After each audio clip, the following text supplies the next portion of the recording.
India England 5-ാം ടെസ്റ്റിന് ഇന്ന് തുടക്കം. ഇന്ത്യൻ സമയം 3:30 മുതൽ ഓവലിലാണ് മത്സരം. പരമ്പരയിൽ സമനില പിടിക്കാൻ ഇന്ത്യക്ക് ജയം അനിവാര്യമാണ്. മാഞ്ചസ്റ്ററിൽ ടീം ഇന്ത്യ പൊരുതി നേടിയത് ജയത്തോളം പോന്ന സമനില. പക്ഷെ ഓവലിൽ സമനില പോലും തോൽവിക്ക് തുല്യമാകും.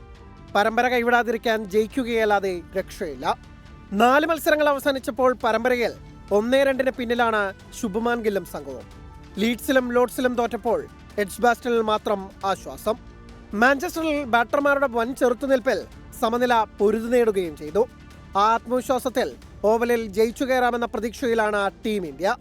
ടീമിന്റെ വൈസ് ക്യാപ്റ്റനും എക്സ് ഫാക്ടറുമായ ഋഷഭ് പന്ത് പരിക്കേറ്റ് പുറത്തായതിനു പിന്നാലെ ജസ്പ്രീത് ബുംറയ്ക്ക് കളിക്കാനാവുമോ എന്നതിലും ആശങ്കയുണ്ട്.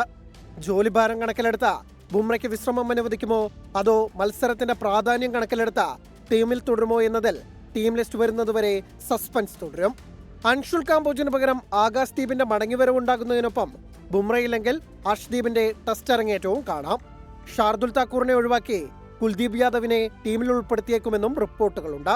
അതേസമയം പരമ്പര പിടിക്കാനിറങ്ങുന്ന ഇംഗ്ലണ്ട് നായകൻ ബെൻ സ്റ്റോക്സും ജോഫ്ര ആർച്ചറുമില്ലാതെയാണ് കളത്തിലെത്തുക. ചുമലിലെ പരുക്കാണ് സ്റ്റോക്സിന് തിരിച്ചടിയായതെങ്കിൽ ആഷസ് മുന്നിൽ കണ്ട ആർച്ചർക്ക് വിശ്രമം നൽകുകയായിരുന്നു. Sports desk 24. ലോകത്തെവിടെയായാലും ഏത് സമയത്തും 24 വാർത്തകളും ഓഗ്മെന്റഡ് റിയാലിറ്റി പാക്കേജുകളും എക്സ്പ്ലെയിനറുകളും വിശദമായി കാണാൻ ഞങ്ങളുടെ യൂട്യൂബ് ചാനൽ നിങ്ങൾക്ക് സബ്സ്ക്രൈബ് ചെയ്യാം.